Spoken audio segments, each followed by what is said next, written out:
What's up, guys? This is Shaun Crawford with Varsity House Podcast, and on this episode, we have Greg and George, co-founders of GV Arts.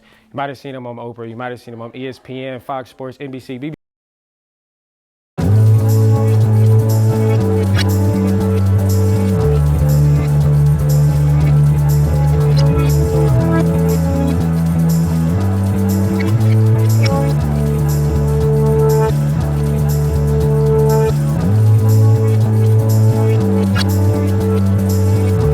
Game at the stadium, Municipal Stadium. I was 11 years old, and me and my buddy went and we held up signs. Mm-hmm. And those signs, like to this day, when they talk about expansion or the move, or like it was when they did like that, when the Cavs won it all, and they did the like Cleveland documentary. The Cleveland documentary. Yeah. Dude, they use it's me holding up the sign every time. That thing is like famous. It was on the cover of like Sports Illustrated. It was on the cover of everything. It was cool. That's one of my. That's like a fun little like. Every time that pops up, I'm like, it was 11-year-old me, you know. Yeah, that's one of my favorite shirts is like from you guys is when they won the championship. Okay. I was at school for summer training. It sucked because the one time that I needed to be in Cleveland, I wasn't able to be in Cleveland. Right. But the 216. Yep. And luckily enough, my mom was able to get one, and she sent it out to me, and I rocked it. Because I was the only it was me and probably like two other kids from Cleveland on the team, and so everyone is just like trash talking Cleveland. They're not gonna win. They don't have a chance. And as soon as they won, it was like I was wearing that shirt every single day, just because I'm just die hard. Yeah, right.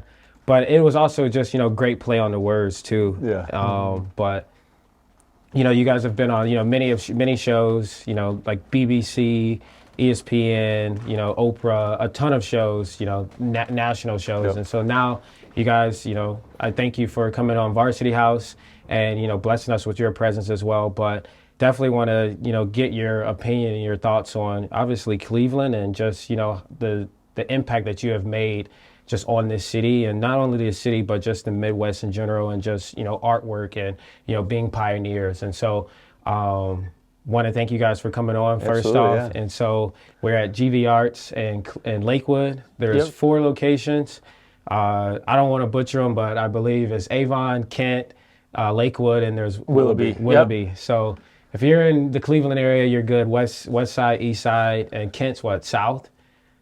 Kind of. Yeah. We'll say like everybody knows east, where Kent is. You'll be good. Yeah. So it's on campus there.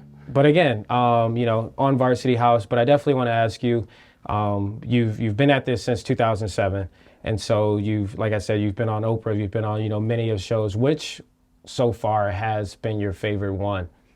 I think for me, probably I would say Oprah was a lot of fun, just because it's Oprah, and the whole experience was pretty cool, and it was kind of surreal, and people there were all about Oprah, and it was crazy to see how nuts those people were. Yeah. The people, at and in the audience and stuff like that. But she was the nicest billionaire I've ever met.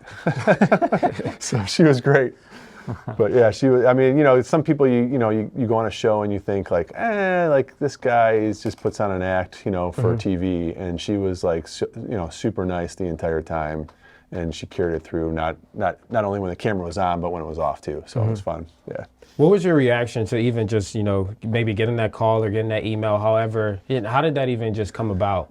I was working at an ad agency at the time, and I got the call, and they're like, "Hey, we're from Oprah. We were wondering if you wanted to be on. We really like your, like your artwork and stuff like that." And I was like, oh my gosh, I would love to do it, and it's still like you never know if it's going to happen or not happen, and it turned out that it actually it went through, and like I said, it was just a great experience, and because they tell you a lot of people are going to be going to your website, and they warn you ahead of time, and they're like, okay, so I called the internet company, I'm like, our provider and said like, hey, there's a lot of people going to be coming to our site, can it handle the traffic? Like, oh yeah, no problem, it should be fine. It would have to be in like the hundreds of thousands of people.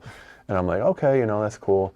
And sure enough, like 2 minutes after I was on the show, the site crashed. Yeah. And it was down, and it was like, oh my gosh, but it was just amazing how many people actually saw it and how many emails I got from it, and just people just enjoying the work, that I do. It's cool. You can kind of trace where it was airing at different times of the year and stuff, because you'd be getting a whole bunch of emails from you know, all over the place, and yeah. Dubai and different places, which was And cool. like, I mean, you know, because of that, I've done artwork for people in Kuwait and Israel and the Philippines, and like, it's just, it opened my artwork up and to like a whole new audience where, you know, other than outside of just Cleveland and the United States, it was really pretty cool. Now you also have like a unique skill set, and you know that's probably why you were on Oprah and you know the other shows and things like that. Kind of just explain, you know, more so what that skill is. Yeah. So art's a God-given talent. We've been drawing. Both of us have been drawing since we were 2 years old, and my dad always recognized that talent at an early age, and he was kind of just nurtured it through the years and stuff like that. And then when I was 10 years old, we were heading to Washington, D.C. on a family vacation, and we stopped over at my grandparents' house to say goodbye. And we pulled out my mom's old Etch-a-Sketch from the basement, and we, you know, had it in the back seat, and we're messing around with it. And I did the U.S. Capitol building on the Etch-a-Sketch, and my mom and dad, I showed them, and they like couldn't believe it. They're like, "Oh my gosh, you did this on the Etch-a-Sketch!" And I remember my dad pulling over to a gas station to take a picture of it. And, you know, just from that point on, then it was just kind of another canvas for me to work on and just kind of another way to just be artistic. And so I started doing simple things like, you know, Batman and Spider-Man and just things that I was interested in. And then I started doing some sports players, and like you couldn't tell it was anybody. I had the name at the bottom, like Cal Ripken or something like that, you know, and that's how you knew it was that person. And then as I got better at drawing, I got better at the Etch-a-Sketch, and I got better at the Etch-a-Sketch, I got better at drawing. And but that's kind of that unique talent that I have, and I've just kept with it through the years. And as I got, you know, I just kept getting better and better, and that's kind of how we got into the T-shirts too. So well, these players have seen, you know, pretty much everything from Will Smith to, like you said, Oprah. They've seen pretty much everything, and they were always so impressed by the Etch-a-Sketch. So it was always a really good, you know, way to open doors and get the other artwork and stuff in there and stuff. So. But yeah, in 2007, that's, you know, he did an Etch-a-Sketch of LeBron James. We posted it on YouTube. It was during the NBA Finals. And everybody saw everybody saw the end product of the Etch-a-Sketch, and like they're like, "Oh, you didn't really do that." And like my dad was like, "Oh, you got to film this. You got to film it, and we put it on YouTube or something." So we actually did that, and we worked on a whole campaign called "One Town, One Team, One Dream." And I did LeBron on the Etch-a-Sketch and filmed it from start to finish, and we all got to collaborate together on it. My dad wrote the rap song for it. You know, Greg helped out, and I did the artwork for it, and we did a T-shirt with it. And but the video itself got like 1 million hits in a day. It was up for best viral video of the year, and it just took off. But we did the shirt around it, and we're like, man, this was a lot of fun, and we should do more of this. And so that's how we got into kind of like the T-shirts. And then we thought like we should come up with a campaign. We love Cleveland. We think other people love Cleveland. They just didn't have a way to really express it. So Yeah, we're like, no, all right, definitely. so that's when we came up with the Cleveland That I Love campaign. And at the time, you know, it was one shirt, and then I remember wearing it downtown, and literally every other person came up to me like, "Where'd you get that? Where'd you get that?" You know, and so, you know, it's funny, there was people who laughed at us like, who's going to want to wear Cleveland stuff? And to see it, you know, 15 years later, I feel like the pride in Cleveland is unmatched. You know, it's almost a joke now of like, nobody wears their shirts like Cleveland, you know, people do and stuff. So it's pretty cool to see it really come, you know, full circle and just take off. So it was pretty sweet. And now you even on social media, you see like a good friend of mine runs that I'm from Cleveland account. Okay. They're always posting stuff, and so that's where I always go for just like, you know, if I need some type of Cleveland content, or if I need to, you know, just check on like what people are doing around the city. And so even just off camera, we were talking about, you know, trying to get into more behind the scenes footage, and you talk about that video doing 1 million views. I think you found, you know, what you need to do. Right. But that's also just a unique point in general, just because a lot of people, you know, see the final product, and, you know, they see it on a canvas, they see it on the wall, they see it on a T-shirt, but a lot of people don't understand, you know, what goes into it, and just the skill that it takes. Because when I used an Etch-a-Sketch, it was just I don't even know how to work it, to be honest. It was just like me just shaking it and restarting it a bunch of little times. stairs. And Exactly, stairs. That was like all I could do. And so would definitely, you know, me personally would love to see, you know, more behind the scenes of just how everything comes about. Just because, you know, if you look at the artwork in here, and, you know, if you're in Cleveland, make sure you come check it out. If you're not, you know, come to town and check it out. But it's amazing, and just to see that it's, been done on an Etch-a-Sketch and also done, hand, drawn and things like that, it's pretty impressive. And so, as you've been at it for what, 10 years now, or? I mean, you've been doing Etch-a-Sketch I've for been doing 20 some years. more than 20. 25 plus years, so you 30 was years, 10, yeah. yeah. So, but the shirts really kind of started to take off in 2008. And, and then players started wearing them and stuff like that. And our first collab was with the Goon Squad in 2013. Right. And that was, the baseball guys. And I remember again, players were wearing, our Cleveland stuff, but that was our first, player-centric one where they kind of got involved. And I just remember going down there and, setting up. We met up with them and they had the shirts and I'm setting up my camera. I'm like, oh, you guys want to get a picture? And by the time I had my camera ready, they were already posed, the same way the shirt Right. was. And I'm like, okay, these guys are really getting into it. Yeah. And they were just as excited as we were. And again, we're fans first and foremost. And I think that's, that really comes through on our designs is, how passionate we are about sports and about the teams and stuff like that. So so that was pretty cool. And those guys, that it was a playoff run that those 4 guys propelled them into the playoffs. And again, talking with different shows, they were featured on Fox Sports 1, and they did this half-hour episode on the Goon Squad, and that was all they talked about was our shirts, and they had the other guys wearing them. So that was a pretty cool one. Cool. Seeing the guys come out the night before the World Series, and the whole team had on our shirts, and that's, remember kind of talking with him and being like, this is when it hits you. It's like, this is pretty cool that all these guys are really wearing our stuff and everything. So Well, we grew up loving sports, and it was, for Greg, it was always sports first, then art, and then for me it was always art first and then sports. But it's just something that even my dad, we grew up just watching sports and creating artwork, and the fact that we can do it and do it as a living. It's just we're very blessed to be able to do that and the shirts have that outlet to do it. Yeah, and the shirts have really just kind of become another canvas for us. So it was, we did the artwork and people would buy prints here and there and stuff like that, or the originals. But now, our artwork's on a shirt and it's free advertising. Everybody wears them, and Right. you go to, the Indians games now or the Guardians games now, and there's literally, every third person has on one of our shirts, which is pretty cool. So Well, and when we started doing it too, we always thought we'd be more of a design studio or an advertising agency, or just doing artwork. And at the time when in 2007, 2008, it was tough to sell a piece of artwork for a couple $1,000, but people would buy T-shirts for $20, $25, and so we kind of regrouped and just kind of pivoted to with hey, maybe we have something with these T-shirts. It's still our artwork. We're still creating.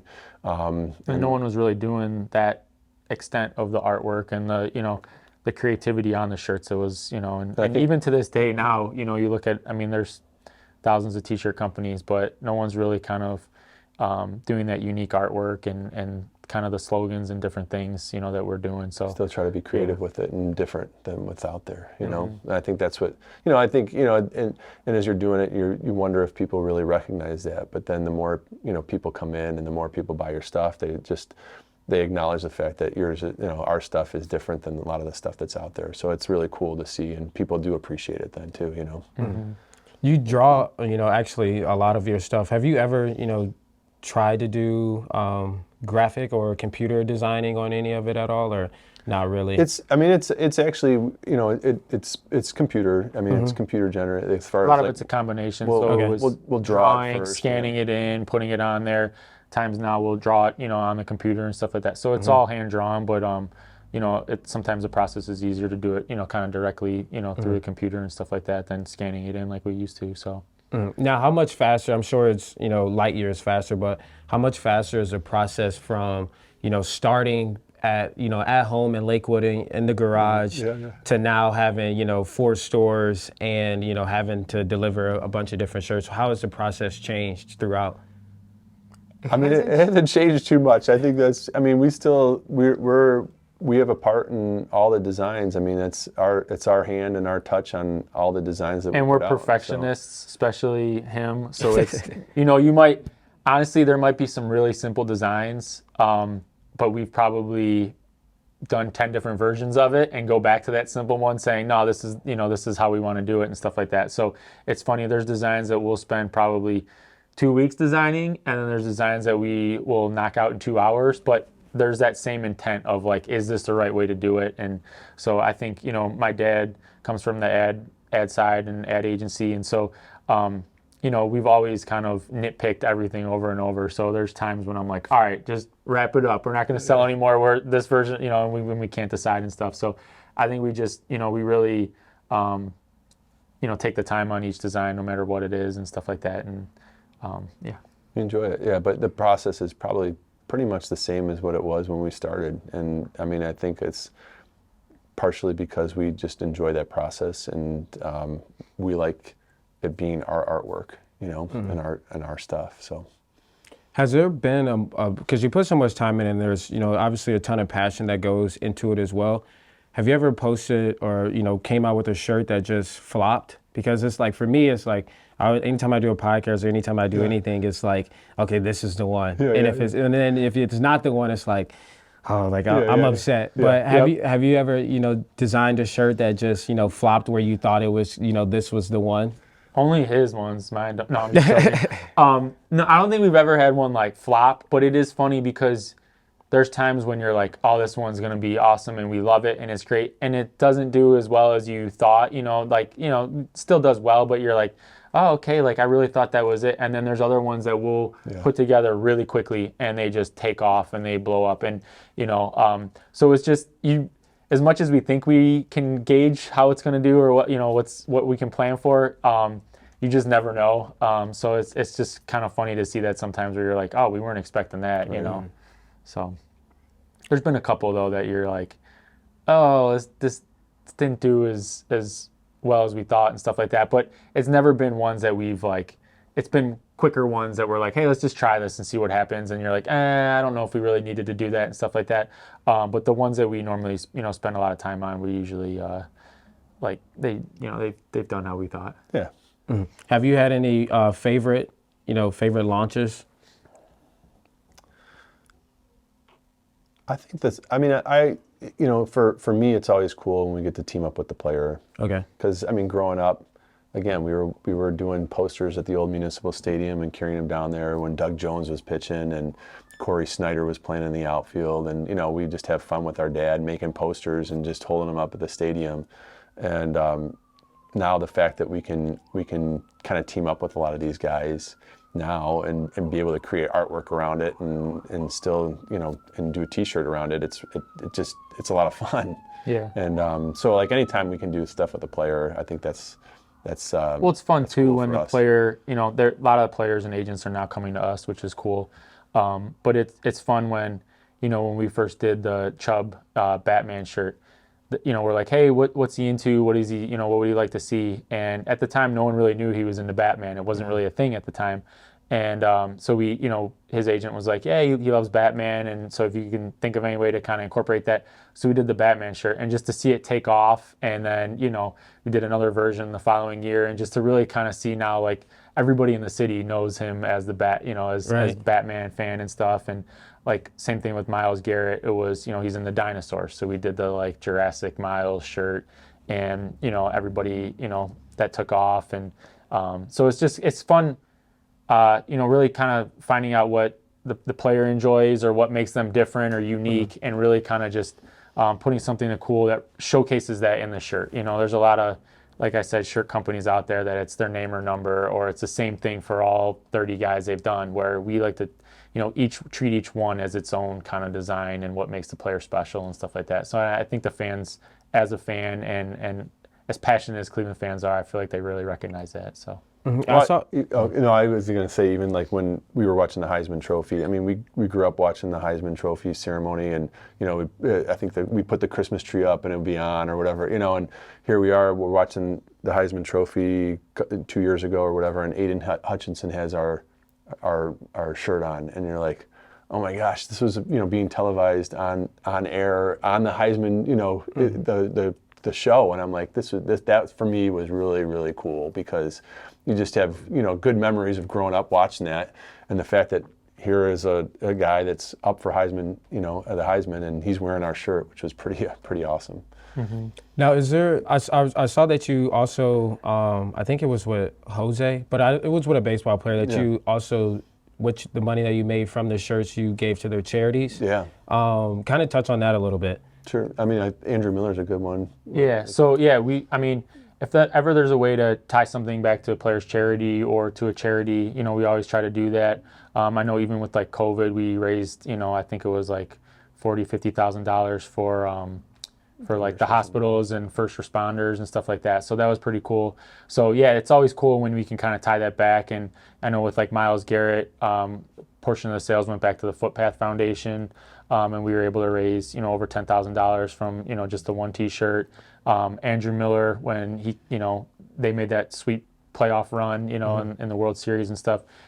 We did an Andrew Miller shirt and teamed up with him, and we're able to raise, I think it was like $14,000 for one of his charities and stuff. So that's always pretty cool when you can tie it back to something and try to make an impact, and have it be double impactful, in a way and stuff. So. Mm-hmm. And then also, locally you do a lot of the state or high schools too. Yeah. Luckily, St. Ed's, you did one this past year for their state championship in football. And so how did that come about? Because, obviously you got the partnership with I saw you had the partnership with the MLB, and, you do Browns stuff, you do Cavs stuff. And then now, high schools are coming, knocking at your door. And then even some colleges, because like I mentioned, Kent State and things like that. Do you ever say no to someone, or is it just, you try to just find time to please everyone? It's hard to please everyone. Yeah. And it's hard to find the time. But yeah, we try to do as much as we can. And we're a local, community-driven company, and we like to do those things still. And when we started the Cleveland That I Love campaign, the whole idea was to share Cleveland pride and to kind of have a brand and have a company that could kind of do stuff that would either, one, raise money for different charities or team up with different companies to really showcase what Cleveland has to offer. And whether it's our artwork and T-shirts or just, a great campaign of Cleveland, Cleveland pride. I think, no matter how big we get or how much national stuff we do, we really enjoy doing the local stuff. And so I feel like we've worked with probably 20 plus high schools, in the area, and we do, it's been fun to do all the Eds championship stuff of late. And we do, every time Ignatius wins a championship, we're doing their designs and stuff too. So there's a lot of, fun with that and just teaming up. We just did Avon Lake volleyball won it, so it's really cool to see, all the schools come to us, and they could do their own shirts, but there's something cool about it being designed by GV, and that, people know the quality it's going to be and stuff like that. So it's always fun doing the local stuff, and we do a lot. We went to Lakewood, so we do a lot with like Lakewood basketball and everything too. So we try to do as much of that as we can. Now I talked about the MLB PA coming up with a partnership with them, and which is rare because usually those entities want to, keep stuff in-house. And so them reaching out and, liking your work and partnering with you, maybe talk about how that came about, and then also how that's helped you guys continue to grow. Yeah, I think you can touch on it too, but we initially were doing stuff with a lot of the Indians players at the time, and I think you're only allowed 4 or 5 players that you can team up with, and then you have to get a PA license. Okay. So we had just built up relationships with the guys with wearing them. So it was literally, I'd text one player and, hey, we want to do this guy, and 2 minutes later that player's calling me like, hey, I heard you want to do a shirt, let's do it. So we had been working with probably 10 or 12 of the Indians players at the time. And again, you're kind of maxed out at how many you can do without getting licensing. And, we had reached out, we wanted to do it, and we kept hearing the same story. There's already somebody in your area, and we have enough people and this and that.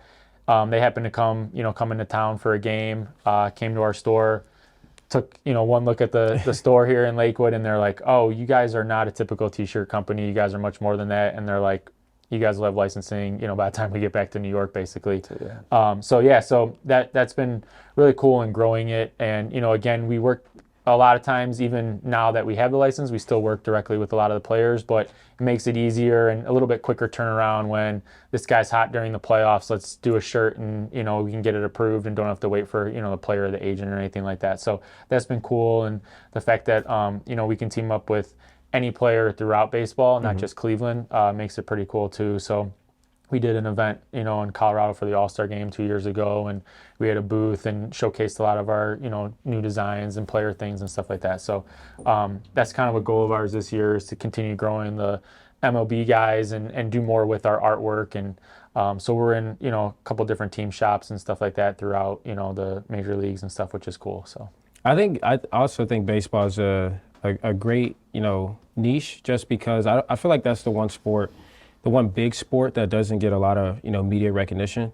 You saw last year, maybe it was, Judge when his home run record, and then also the Guardians when, they clinched and they had this, great run at the end. But I feel like for the majority, I couldn't tell you half the Guardians. And so I love that market. And I also, back when the All-Star game, I saw Kenny came in and you did a pop-up downtown, right? And so talk about, just where it has gone, and talk about not only, being known in Cleveland, but now starting to have that national awareness and, having the attention, from a Colorado fan base or, a New York fan base and things like that, to where probably did you think you would, get to this point when you started? I don't want to say you probably didn't, but you might have. But, now seeing it, taking it from the garage to, to Lakewood, to Colorado, did you picture any of this when you first started? I mean, I always thought we could be successful creating our artwork. And I mean, we've always been successful through the years of just, like, in school, I was always known as the artist, and like if the teacher needed something drawn, she'd come to me and have it drawn. And so I guess we always just did it because we enjoyed it and we loved it, and we never really thought like, oh, we can make money doing this. It was just always because we really loved the process and really enjoyed creating artwork. And I think to this day, we don't ever really do a project based off of money or like, oh, we can. It's always been, does this make sense to do it, and will we have fun doing it, and will it continue to grow us and stuff? Yeah. So I mean, I think, did I ever think we would be successful doing it? Yes, I always thought we would, because the idea of failing at it was never an option, and never even we thought about. At least I thought about. So so from that standpoint, yeah, I thought we could always, we'll figure it out. We'll just do it, and and see what happens. So, but yeah, it took us a while though to actually. I mean, we built it out of our parents' house, and it was a couple of years of online and making sure you were successful. He still had a full-time job. I was doing it, full-time and living at home, just to put all the money back into the company. So I mean, we've never taken out a loan. It was just. We were fortunate to be able to you sell 25 shirts, now you print 50. You sell 50, now you print 100, and it just, everything went back into it. And we were fortunate enough to do that. And again, just continue to kind of really grow it grassroots, style and stuff like that. So I mean, I think we always believed in it. Yeah. And but at times, do I think it would have been as big as it is? Like, no, I never thought. I mean, right. The fact that, again, like, I can support my family doing this and doing what I enjoy and doing what I love. For 15 years later. Yeah, to me, that's incredible, and I'm so appreciative of people who actually support our business and people that buy our stuff and appreciate our stuff, because it's given me the opportunity to do what I love, one, but also just be able to support my family and me. So that's truly like that I guess I never really thought about and never really. It just puts it in perspective now, I guess, for me, the fact that, like, wow, I'm actually doing what I love and what I've always done, but I'm, and it's because of people who support us, which is really cool and just a huge blessing. Now, just, talking to two entrepreneurs and, just being an entrepreneur myself, there are many, viewers and listeners who are, creators and maybe, don't make a living for, doing their passion. And so you kind of talked about, having a full job and, still working on your passion, and making sacrifices to put everything back into the company. For a listener and just for any, artist or creator out there, any just like words of encouragement, or, whether you're dealing with a setback, whether it's, you've been creating for years and, maybe it didn't pop off yet, any just like words of encouragement for, anyone out there?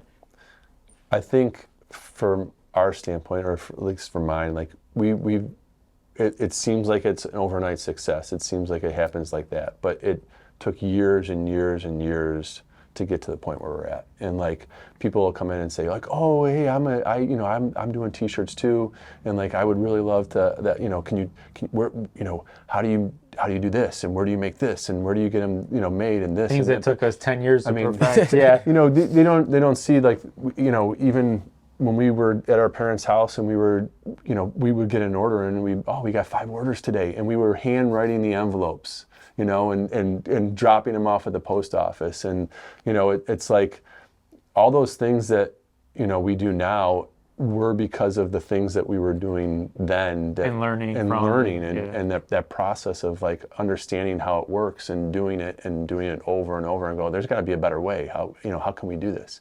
And so I think that's really kind of important, that, it might seem like an overnight type of thing where it's like, oh, it happens. You work at something for years. And I mean, Greg talks about, he was living at home and not collecting a paycheck and just being able to, live at home and be able to afford that. And me, I was still working. I worked a full-time job and was doing this on the side, and just being able to try to build it ahead of time and try to figure out, okay, can we do this? Does it make sense? Like, can I quit my job to do this?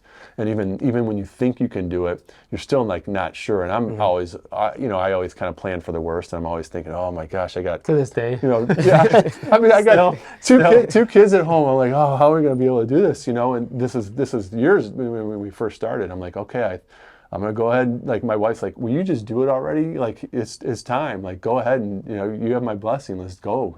So.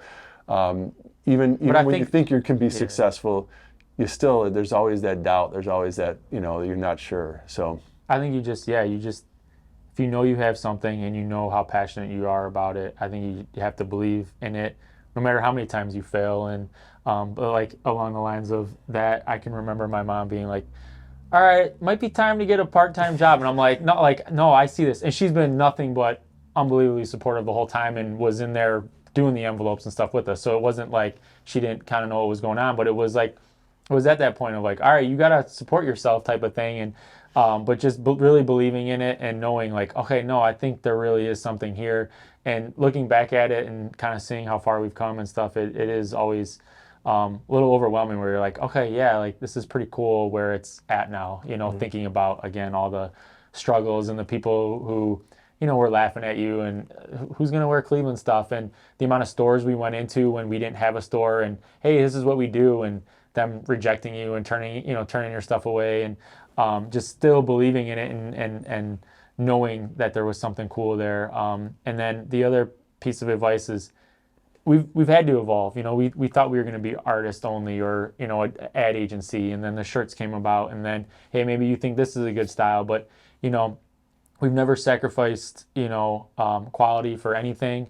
And I think just, evolving and figuring out, okay, this direction we thought was going to work isn't working as well. And so sometimes people are too stubborn where it's like, nope, this is the only thing I'm going to do. If it, I think there's times you have to evolve and figure out what works and stuff like that. So I think we've done a good job of continuing to evolve. There's been a lot of no's through the years. Like, oh, you can't do that. No, that's not going to work. You can't do that. And I think for us, we, that was never an option. Like we had to make this work, and like you just figure out a different way, and I think that's the biggest thing. Like, okay, if that's not going to work, then how else can we do it? And I think even now, like, you just kind of never settle. You're just always like, okay, well, what's next? What do we got next? What can we do? So I think that's always I think it's like, all right, well, how can you make it work? And even Greg, you both went to Cleveland Institute of Art, but Greg, you graduated, and Greg, you transferred to Cleveland State to hoop. Was that a tough decision? Because obviously your passion's in art. I think it was the easiest decision ever made, really. Yeah. So I mean, he was, like he said, he grew up art, sports. Mm-hmm. I was the opposite. I was sport, and I love to do art. So he went to art school for 5 years. I got there after a year. I'm like, man, this is just too much art. It was nonstop. I couldn't even have a conversation about LeBron's rookie year because none of these people followed sports or anything. And I'm like, oh, this is just not it for me. So ended up transferring to Cleveland State. Ended up going to one open gym. Their coaches were at that open gym.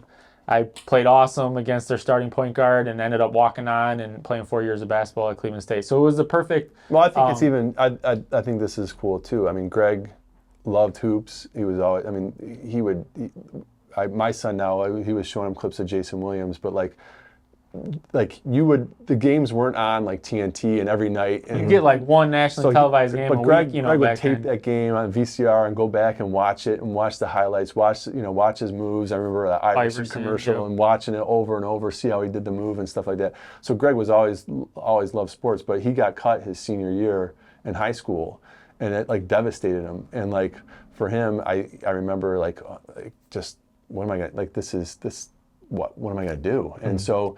My parents lived in Cleveland, so he transferred to John Marshall. He talked to the coach there. And well, it was like basically mid-season, so it was like, all right, what are my options? My dad's like, do you still want to play basketball? I'm like, absolutely. You know, and I'd grown up playing with those kids, you know, for 11 years, and it's middle of my senior year. I'm like, I want to play basketball. I want to play high school basketball. So I ended up transferring to John Marshall. Coach was nice enough to, you know, take me in and played great there. And then, you know, I feel like that had a lot to do with me feeling comfortable and just the experiences and just overcoming them to then going and playing college basketball and stuff like that. So I think, again, there's a lot of things that you're going to go through in life that at the time seem like you might not get through them, but you will, and it'll probably make you better and stronger for it. And I think that's something, even with our business, there's been so many no's and so many times that you think this isn't going to work. And just believe in yourself, believe in, you know, what you're doing. And, you know, we fortunate enough to grow up with a loving family that supported us, you know, all the time, and our parents supported us. So I think, you know, that's been huge, and just really kind of see how far it's come. Mm-hmm. You talk about Iverson and, you know, recording the games and things like that, those moves. You've actually met him. You've met, you know, a ton of athletes. You just talked about meeting Jim Brown. You've met Ali, and, you know, to celebrities like Oprah, to Will Smith, and, you know, Seinfeld. I want to ask you, like, which one is your favorite encounter or your favorite story of meeting him and how you met him, but I'm sure there's a bunch of them. One of my favorite experiences of meeting someone is probably Coach John Wooden. And we got to go, we were in California. One of our friends had friends that knew him, or they were friends of the family, and they showed him our artwork and my artwork. And they said, well, why don't you, you know, you guys can go meet him. And so he invited us over his house, and where I just remember pulling up, and he, you know, Coach Wooden's at the window, and he's like almost 90, and he just rolls up, like buzzes us in, I mean, waves us in, just him and our family. It was awesome. Yeah, and so like he was, you know, just the stories. His house was like a museum of just memorabilia and trophies, and it was just such a cool experience, because like it's the greatest coach of all time, and everybody, you know, all the great coaches base their philosophies on his, and just having to have the chance to like hear him talk and share those, like the pyramid of success, and just the like reading poetry from some of the players that he would, you know, that would write him, you know, and stuff like that. It was just an awesome, inspirational kind of meeting, you know. I think the Iverson one was pretty cool. He was my favorite player growing up, so I remember George being like, all right, I'm going to do a new etch. Who should I do? He was picking between a couple of guys. I'm like, oh, you got to do Iverson, man. He's so fun to watch, like, if we met him.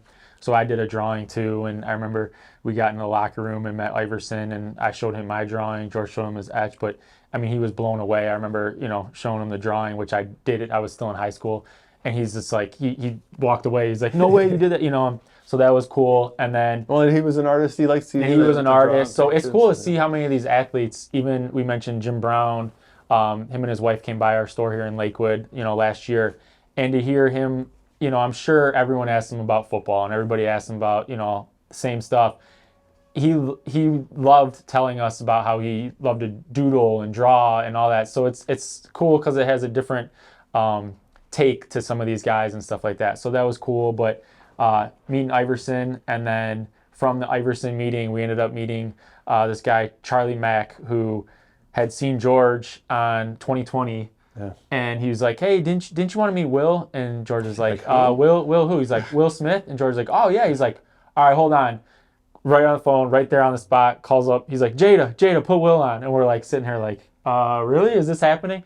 So he's like, next time you guys come out to LA, hit us up. And so we ended up going out there a couple months later, hung out on the set of Men in Black 2 in Will's trailer for about 2 hours. He comes in full Men in Black, outfit. Wow. And we're just like, okay, this is cool. Because we were, obviously huge Fresh Prince fans and Will Smith fans. So those are probably my favorite ones. Yeah. But we've been really blessed and fortunate. And it's cool we have the little kind of wall of fame in the store. And just, people come in and they're like, oh my gosh, who's that? Oh, who's that? From Ali to Joe Namath to Cal Ripken and stuff. It's pretty cool. No, I mean, it's cool listening to it because it's cool to see like how far, what started at 2-3 years old, getting you into NBA locker rooms, getting you to, John Wooden's house and to also on the set of Bad Boys. And for me, Bad Boys is, one of my favorite movies, and they're coming out with a fourth one. I don't know how I feel about it just because 1 and 2 were just perfect, and they were young. They were just like, seemed like they were hungry. They just bad grandpas now or yeah, whatever. now, I don't know. Now they're driving minivans and, right. Doing things like that. So I'm going to go watch it. Nothing just wrong because, with a minivan. I got 5 kids. So. Oh, yeah. But it's funny because he's driving a minivan to a shootout. Yeah. So Right. I don't think. Hopefully you're No. But how did those interactions even come about to where being able to, because obviously you have the artwork, but some of the big issue is getting the stuff in front of people. Yeah. And so how did that opportunity a even lot come of about? it. My dad did a lot of the calling and through the years, and he just really was so supportive of our work and just really believed in us. And so I think, him just making calls, and back then you just called, you made the calls and tried to figure out a way, who's the PR guy for this team? Who's the agent for this, or who's this? And, even some of those stories of how we met like, guys. Even like, so I had done a David Robinson Etch-a-Sketch, I think of that one. And it was set up through the team, and somehow like last minute, they're like, we just can't make it work today. It's not going to happen. So we're like, okay, that's okay. And my dad's like, look, that's like, we're going to go down there, George, let's go. And I'm like, the game's sold out. Like, it's all right. He's like, no, we're going down there. He's like, you spent the time to do this, let's go. So we went down there, the game was sold out. Someone had traded in their tickets. So there was extra tickets at the box office. So we got like, we didn't care where we sat. We just were in the game. And then, so we got there early. We're just standing there waiting to get in. And someone comes up to me, I had the Etch-a-Sketches in my hand, and someone comes up, oh, what is that, Etch-a-Sketch, huh? I'm like, oh yeah, I do, artwork on the Etch-a-Sketch, and I show them the David, and they're like, oh my gosh, you did that on the Etch-a-Sketch? That's David, oh my, we gotta show our friend this.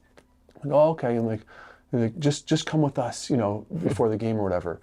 So we're like, okay, so they bring us down, they're like down by the bench or whatever, and here it's the coaches. They're friends with the coach. Oh, wow. And the coach, it was, who was the coach? Hill? No. Yeah, no. Brad, no. It wasn't Bob Hill. Nonetheless, they We'll think of it. They introduced us, it wasn't, but they introduced the coach. The coach was like, oh my gosh, this is incredible. He's like, come back here after the game and I'll bring you down. We're like, bring us down where, and like I'm again in high school, and so we went there after the game. The friends met us up there, over there, and they brought us. The coach comes out. He goes, just follow me, guys. Brought us into the locker room, me and my dad, and there we are, like Vinny Del Negro's on the team, David Robinson, Dennis Rodman, and I'm just standing there in the locker room, and he calls David Robinson over, and David Robinson like loved it, and it was just like stuff like that where you're just like, it was definitely God's hand in it, and where you're like, just wow, that's crazy how that happened. That would, that type of stuff doesn't happen. People are always, oh, you're so lucky, and it just feels like, no, it's not luck, it's just being blessed, and just really, again, God has blessed us through the years, and just like even we did stuff with the California Angels because of like I was at Old Municipal Stadium, we're standing down there, and my mom goes, oh, is that him?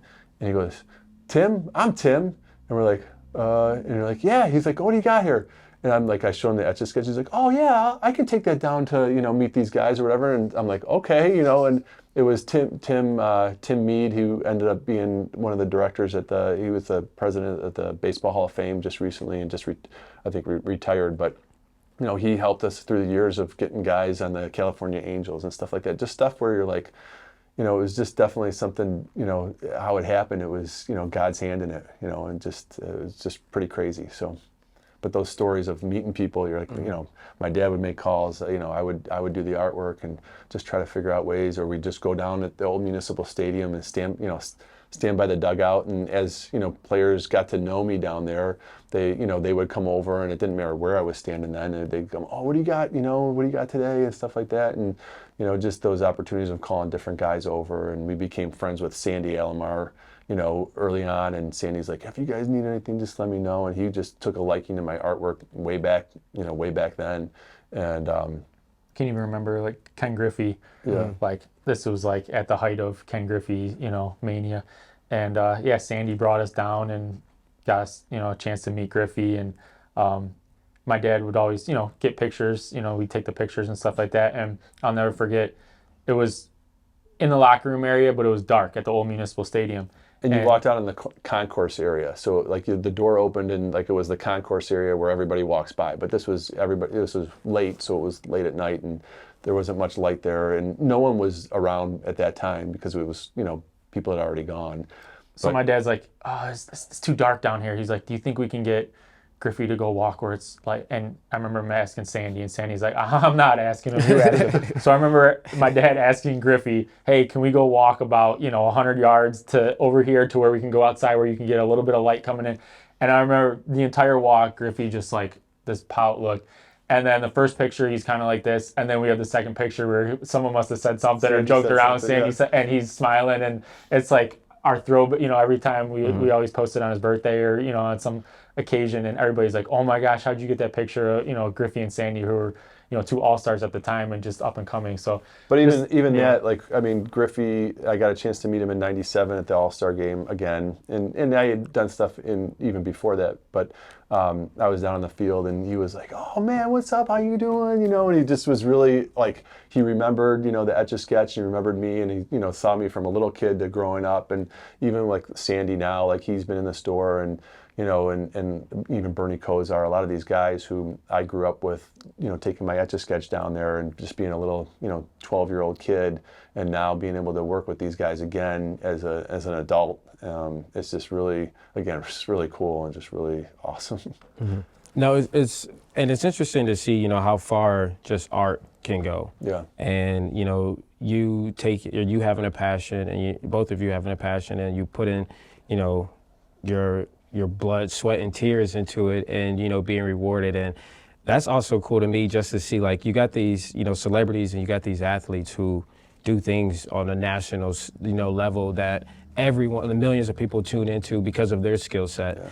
And for them to react the way that they do when they see your work, just talk about that feeling, because you both mentioned a lot of reactions that you got, but what's that feeling like when, because for me, obviously, like doing a podcast, or even when I was playing, the best thing was, oh man, you had a great game. Yeah. You made a great play. You did this, you did that.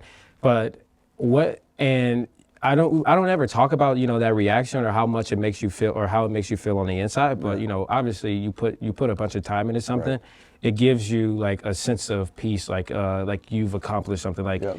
And it's good, because obviously you want to, internally you want to motivate yourself, but sometimes that external motivation, pushes you through something that you may be going through.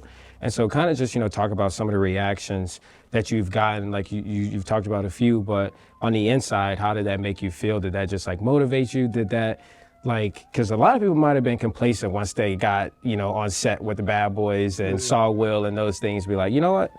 Well, I'm good. We'll just kind of stick to what we're doing. But you've evolved. Yeah. And many more reactions came after that. So kind of just talk about that feeling that you get each and every time someone reacts to your new work.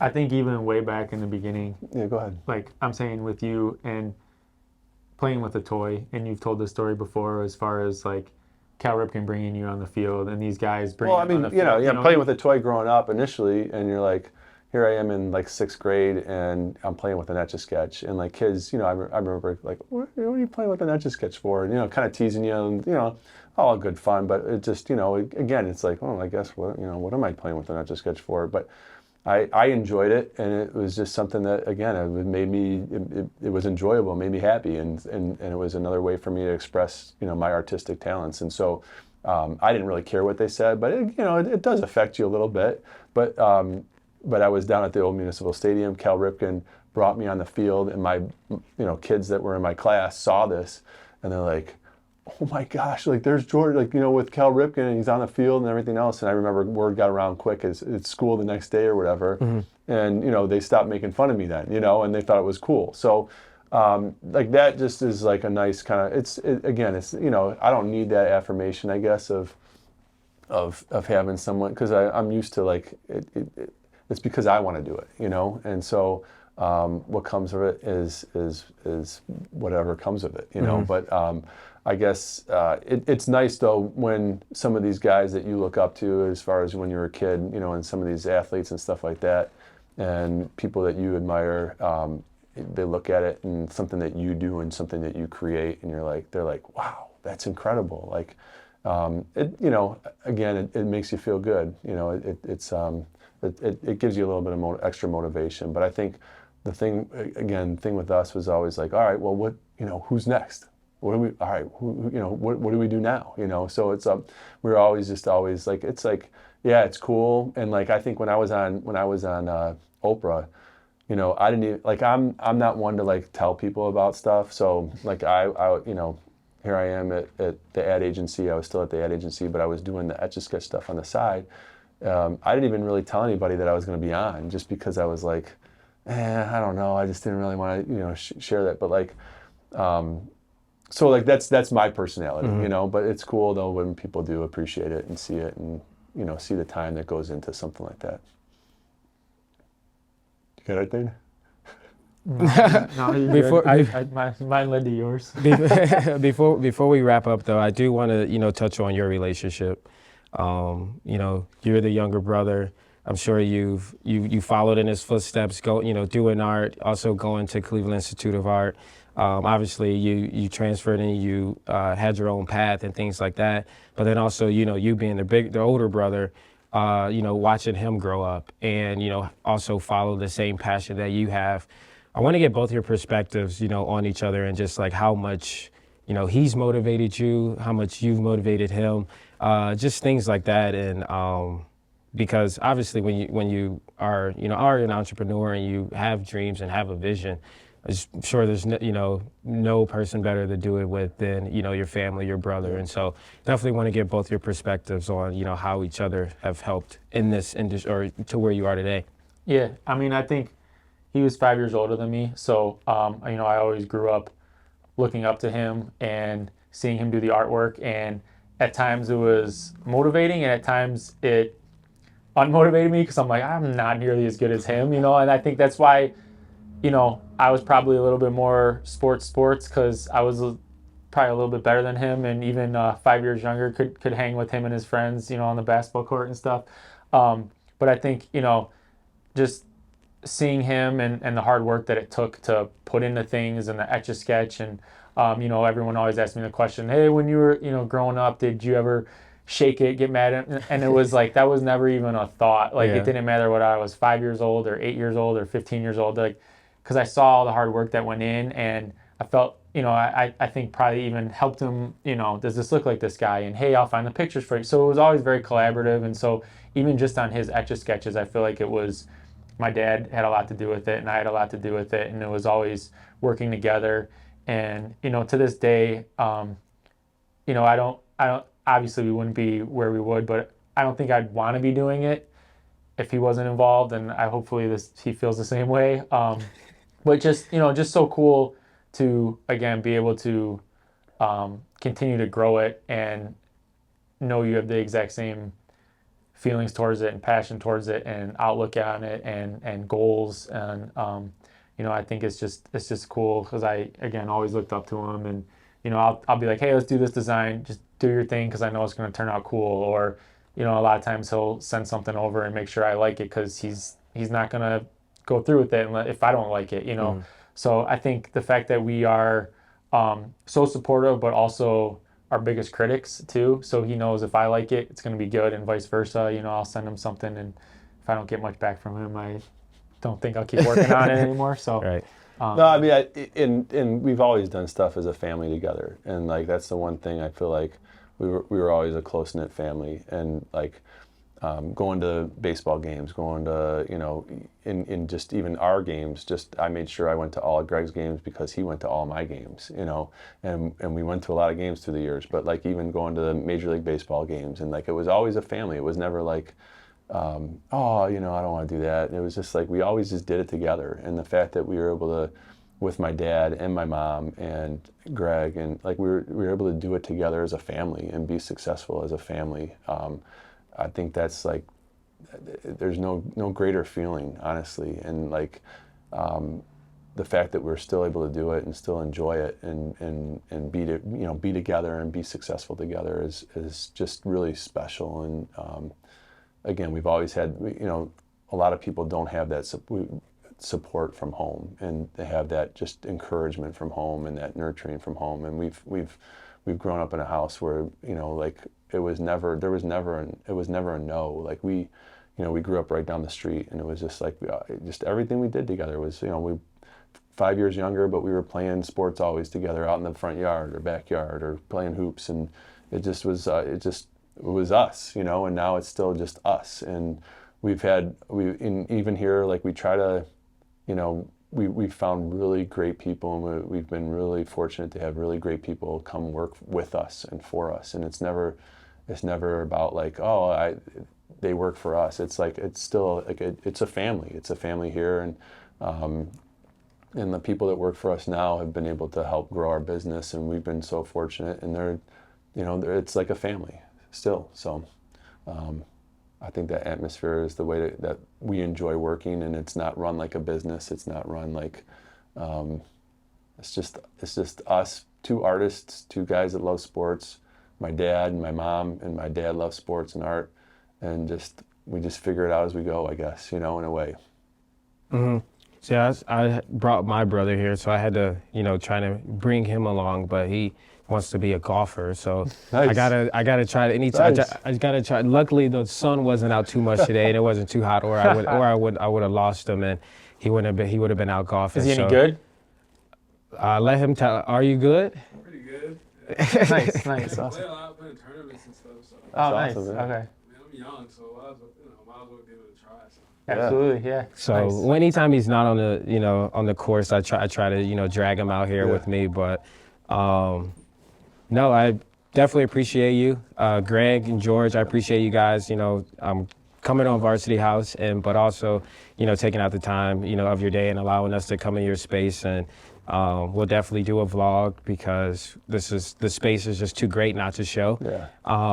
But definitely again, we appreciate you. Appreciate the work that you do for not only for your family, not only for just the community, but also just the work for just all athletes, celebrities, and those things. And so from what I got from this, it was all authentic, it was all genuine, and you guys really really put in the time and the effort to put out the product that you do. And so I think that'll get a lot of people to tap in and continue to buy more stuff. So again, this is Varsity House Podcast, your host Shaun Crawford, with the co-founders of GV Arts, Greg and George. And so we appreciate your time. Make sure you subscribe, like, and comment, and continue to tune in for more content like this.